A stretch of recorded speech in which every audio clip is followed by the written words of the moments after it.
Desde crianças, somos ensinados que as bruxas são mulheres más, com narizes enormes e que sentem prazer em fazer maldades. Podemos ver essas coisas em desenhos da Disney, filmes que passam na sessão da tarde ou até mesmo na história da humanidade.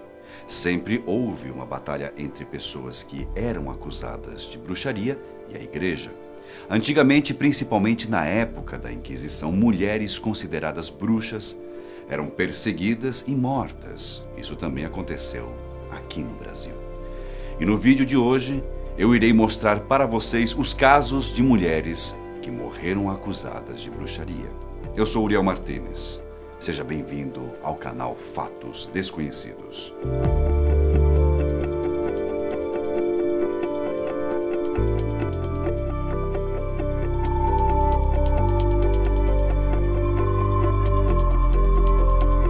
No imaginário popular, quem pratica magia tem o objetivo de ter domínio das forças da natureza e, assim, de produzir fenômenos contra ela com auxílio de forças ocultas vindas do além.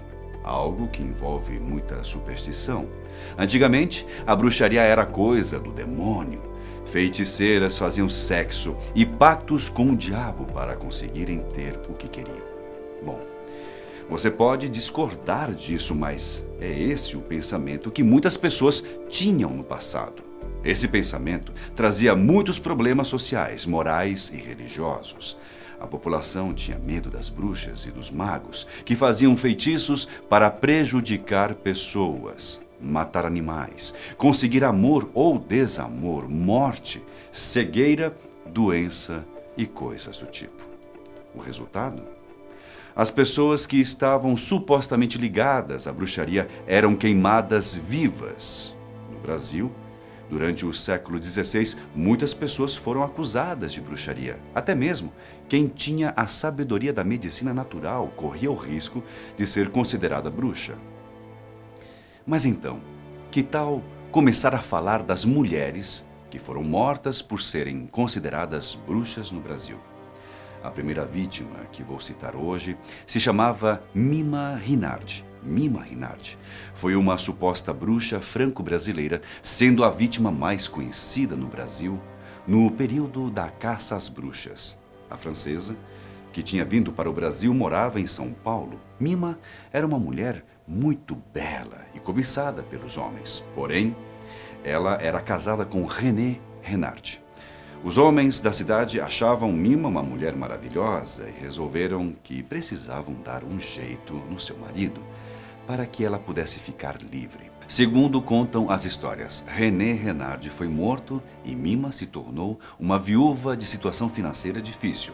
Nessa época, não era aceitável uma mulher se casar duas vezes. Além disso, não havia muitas maneiras de uma mulher conseguir se sustentar trabalhando, a não ser que fosse em um prostíbulo, e foi exatamente isso que Mima Rinardi foi fazer. Ela estava desamparada e precisava de dinheiro para sobreviver.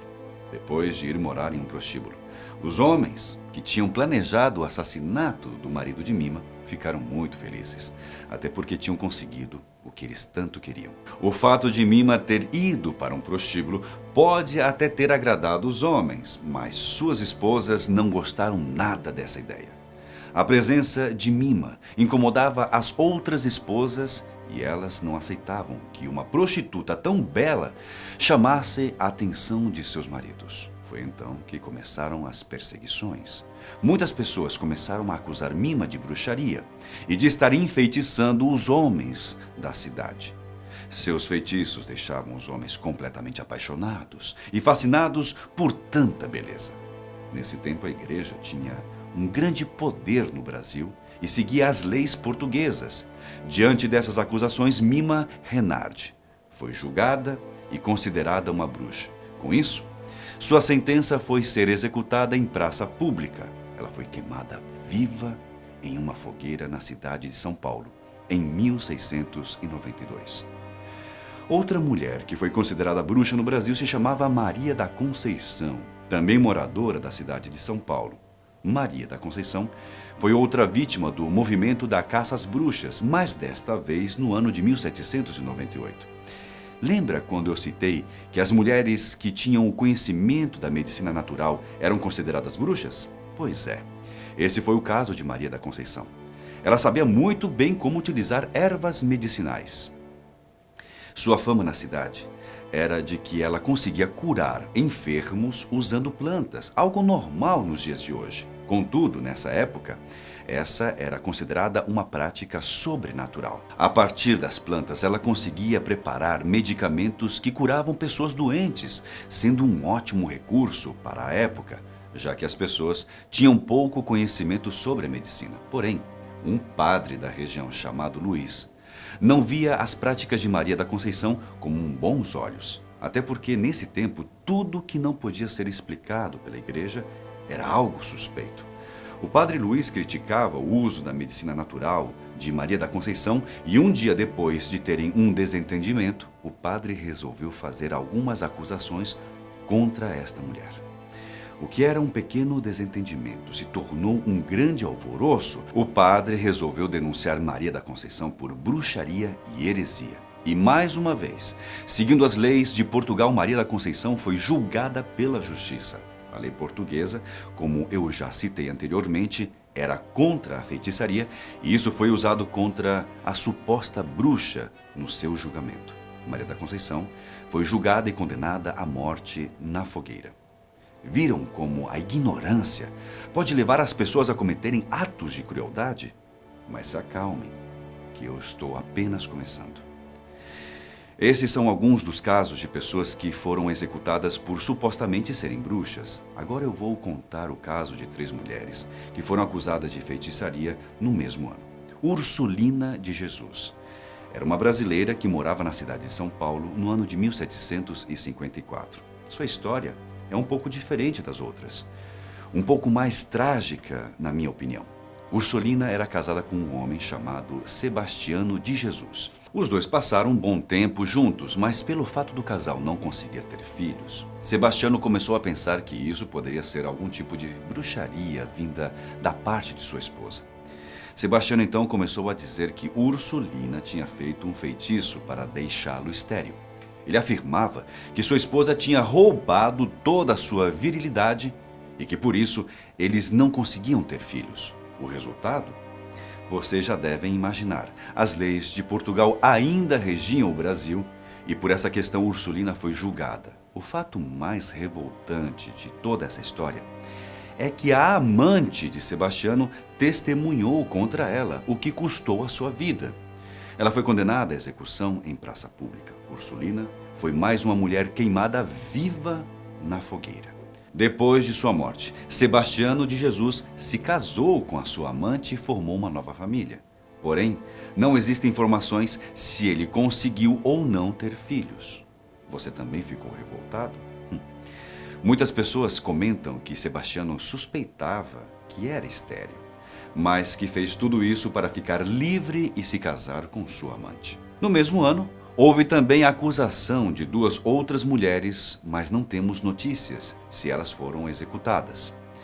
Nesse caso, a Justiça Eclesiástica, na cidade de Jundiaí, interior de São Paulo, recebeu uma denúncia contra 2 mulheres, Teresa Leite e Escolástica Pinta da Silva, mãe e filha. Supostamente tinham feito um pacto com um demônio e assassinado o marido de Escolástica, Manuel Garcia, por meio de bruxarias. Essa história surgiu recentemente em um trabalho da pesquisadora e filóloga Narayan Porto, em sua pesquisa de mestrado Feitiçaria Paulista, transição de processo-crime da justiça eclesiástica na América Portuguesa do século XVIII.